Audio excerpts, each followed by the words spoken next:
Graça e paz, amados irmãos. Nós vamos continuar a nossa série de reflexões orientados pelo tema Família celebrando a glória do reino de Deus. Vamos começar pensando o que a gente pode entender como família. Família a gente pode interpretar como uma coisa crescente, uma coisa que se amplia, uma coisa que cresce, que tem uma abrangência muito expressiva. A gente pode começar interpretando como a parte do núcleo, onde está lá o casal, que se amplia com a transformação em pai, mãe e filhos, primeiro sentido mais restrito. Depois a gente pode ter isso mais ampliado, pensando pai, mãe e filhos e os parentes que a gente tem a partir de avós, avós, então pai, mãe, filhos e os parentes do lado de cada um.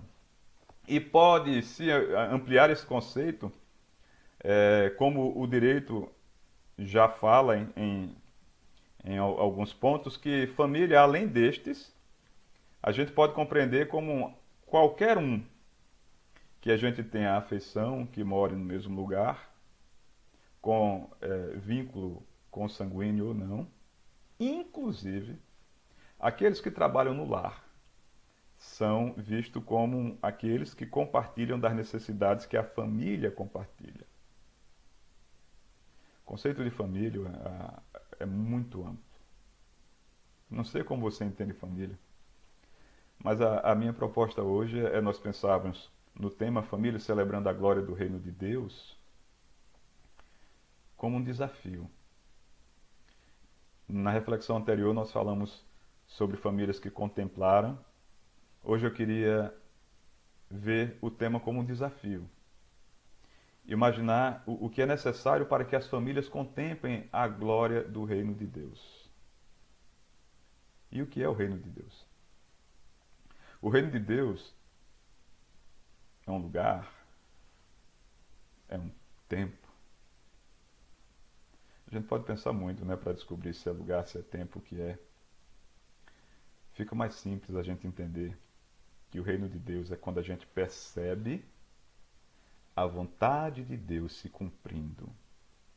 O reino de Deus é justiça, paz e alegria no Espírito Santo.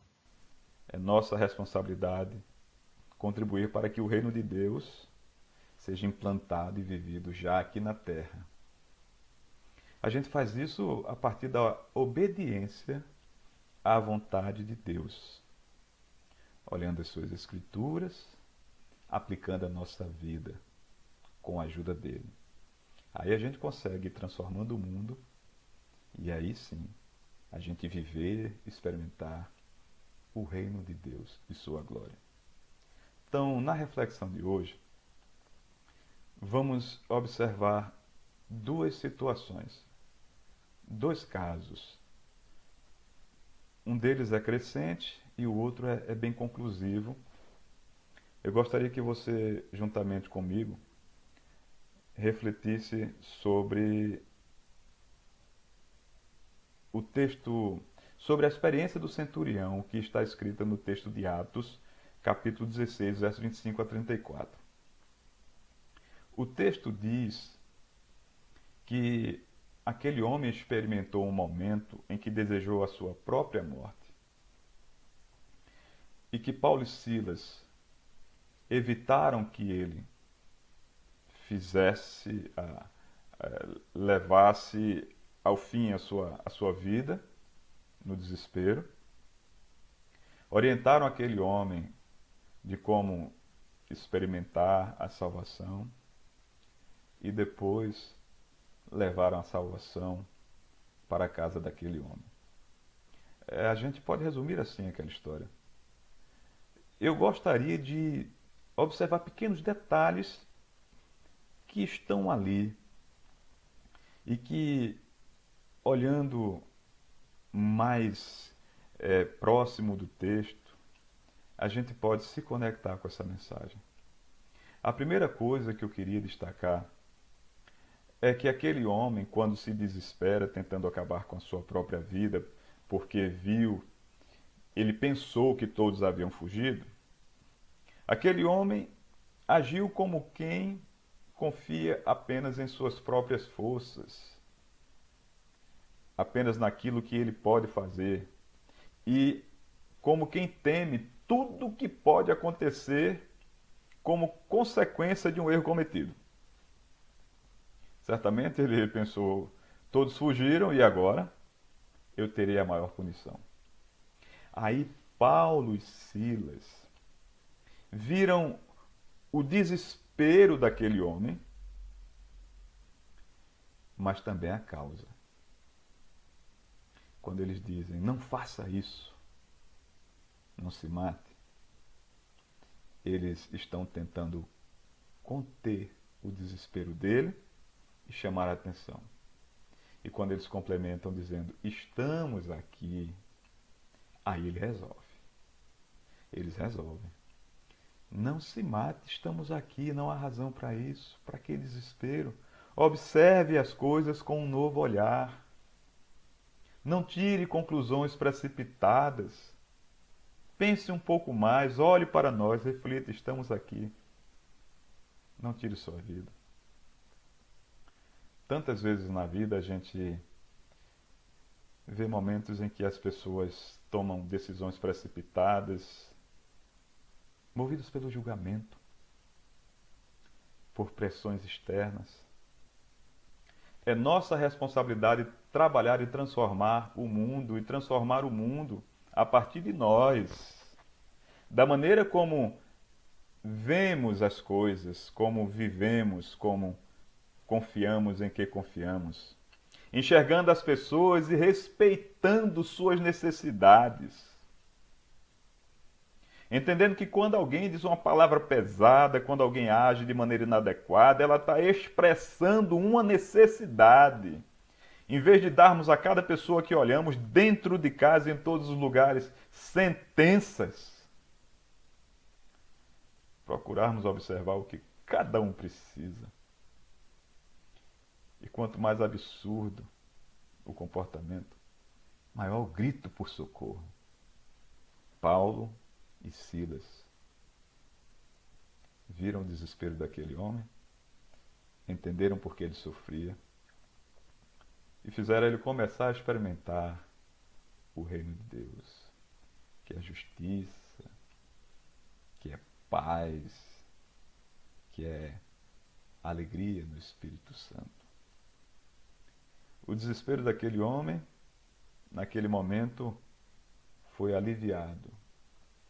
E aquele homem teve, então, a iniciativa de, confiando em Paulo e Silas, perguntar o que ele poderia fazer para se salvar. Ele viu a solução como algo parcial. Ok, escapei, ninguém fugiu, mas eu ainda corro perigo. E como eu faço para me salvar? Era uma pergunta limitada àquilo no nível material. Ele perguntava como eu faço para escapar da morte, né? E aí Paulo e Silas dizem a ele, dão a ele o caminho que atendia o pedido dele e muito mais. Atendia o que ele pedia, mas também o que ele precisava. Ele diz, crê no Senhor Jesus e serás salvo. Tu e a tua casa. Quem sabe se aquele homem não se desesperou pensando coisas que poderiam acontecer com a família dele, se após a descoberta da fuga ele fosse punido. Então talvez ele tenha pensado, é melhor que eu morra no meio de tudo isso, porque não poderia ser responsabilizado e minha família não sofrerá prejuízos. Paulo e Silas dizem a ele, olha, crê no Senhor Jesus. Os problemas que você está experimentando agora serão resolvidos. E você poderá também levar essa mensagem de esperança, transformação, de paz, justiça para a sua casa. Agora, gente, para a sua família. Vamos pensar naquele sentido amplo.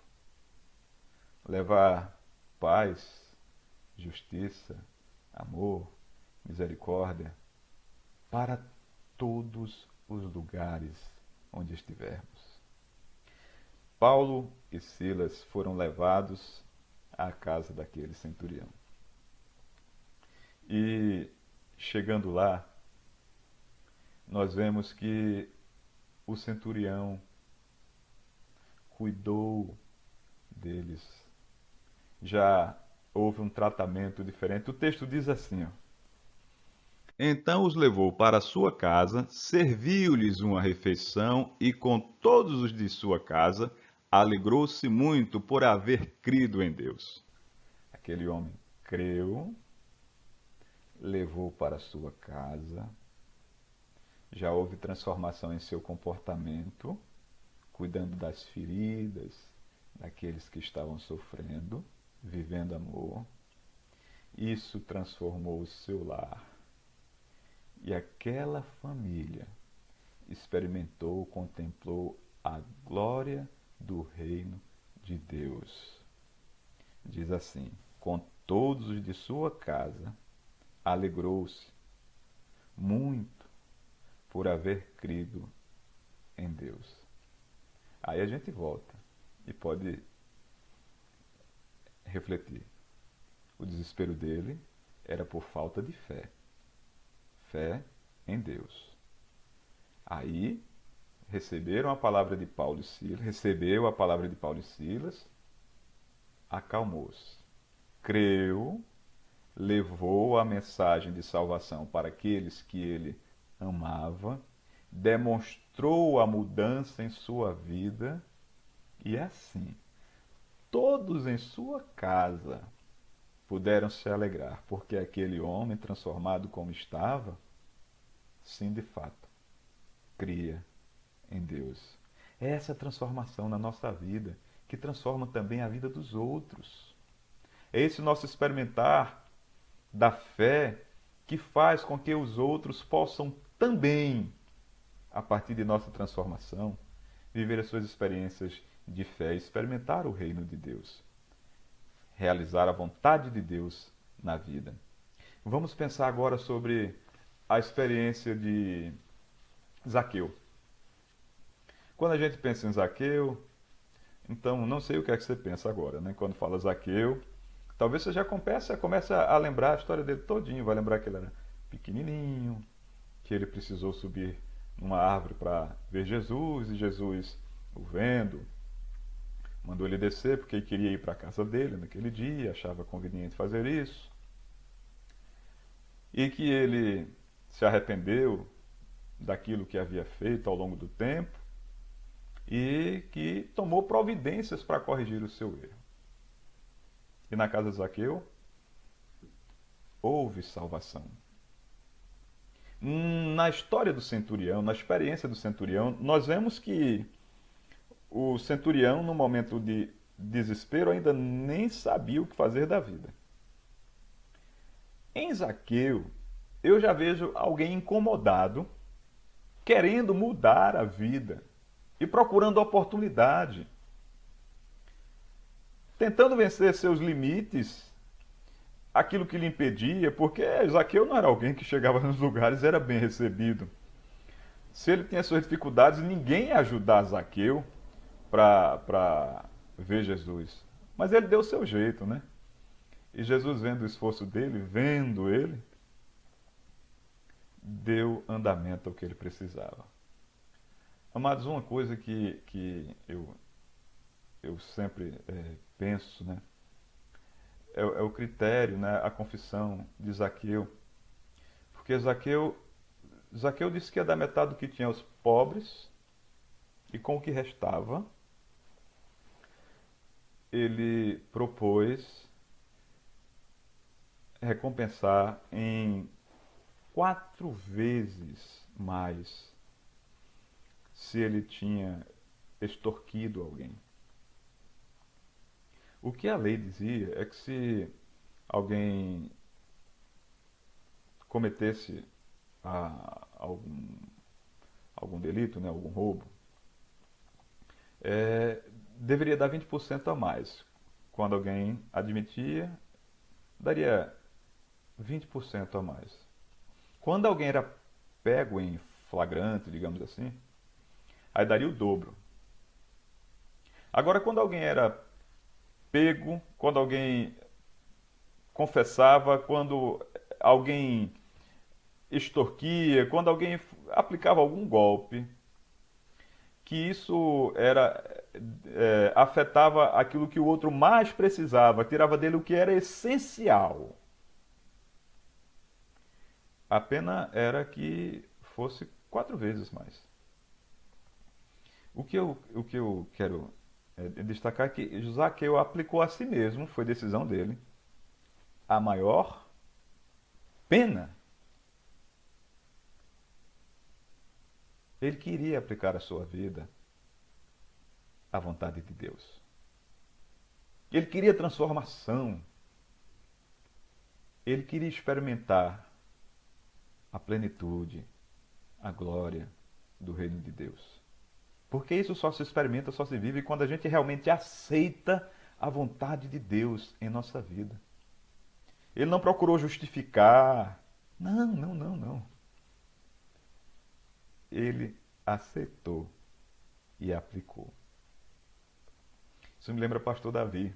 Quando a gente vai falar sobre contribuição, ele sempre diz que aquele que é um bom contribuinte, aquele que é realmente convertido, aquele que é fiel ao Senhor em suas contribuições, ele entende que uma parte deve devolver à igreja a obra do Senhor, e a outra parte, essa outra parte não é da gente.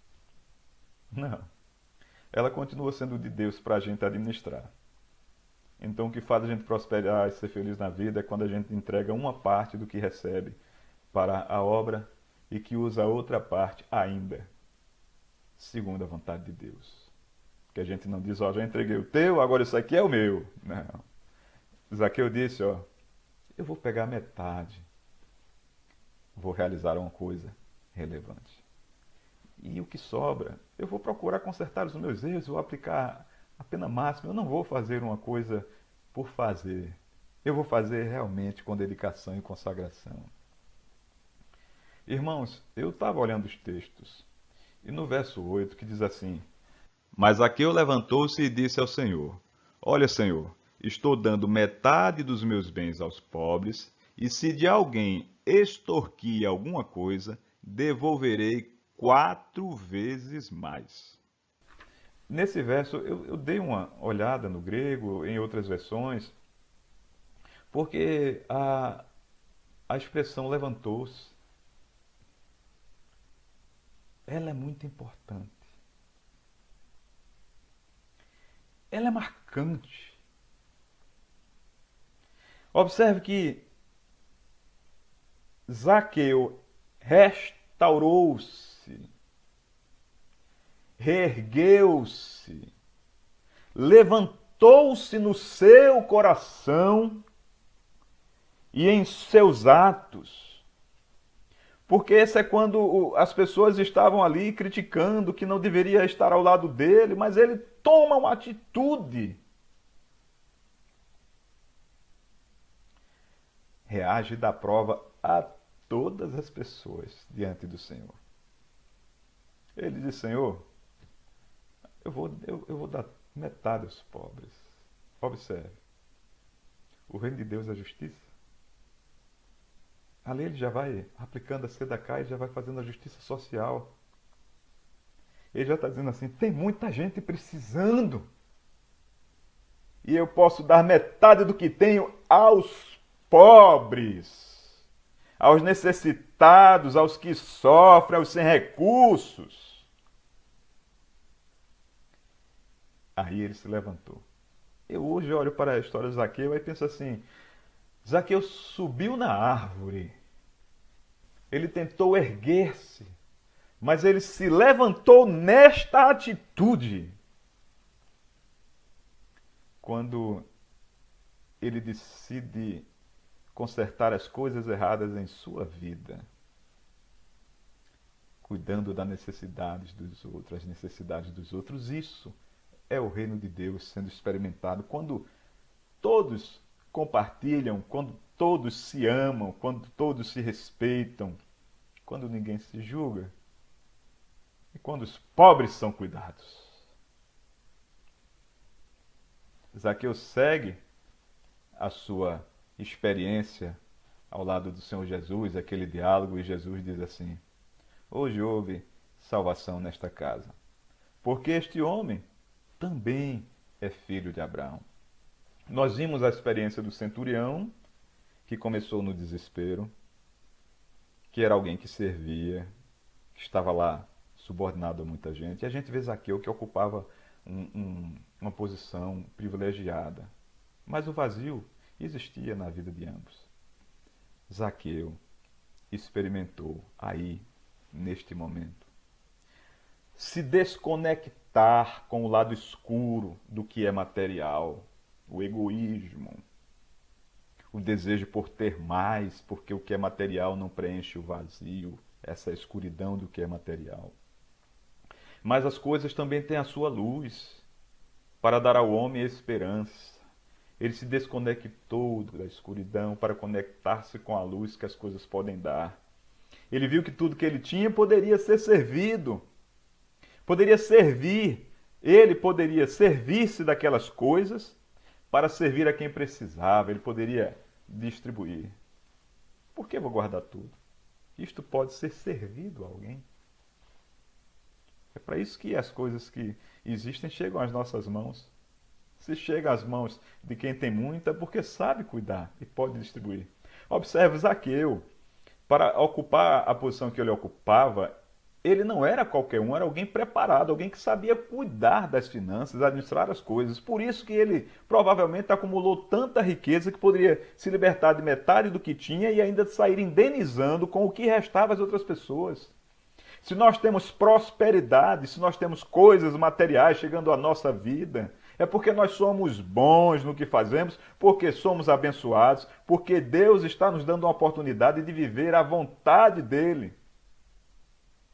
Ensinando ao outro como fazer, distribuindo o que a gente tem. Quem pode distribuir metade, distribua. Quem consegue se libertar e entregar tudo, que entregue. O que a Bíblia diz é que você seja justo.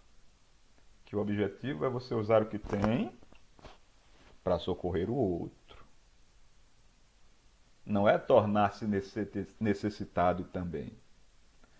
Então, Paulo e Silas apresentaram aquele homem que era o reino de Deus e a vontade de Deus, quando não se aproveitaram do momento de fragilidade dele e evitaram que ele tirasse a sua vida, porque eles podiam deixar, ele morre aí, pronto, agora a gente foge. Não tiraram proveito do desespero do outro. Então, nós, quando vemos a generosidade de alguém também, devemos orientar essa pessoa como usar os seus recursos, para que ela não se torne um necessitado.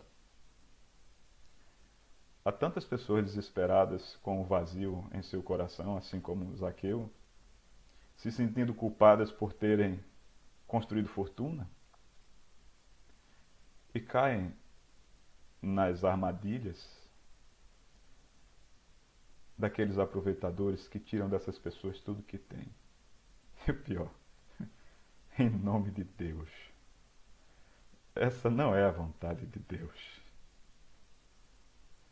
Que as pessoas entreguem tudo que têm, acreditando numa promessa de retorno material também, pensando em dobrar o que tem.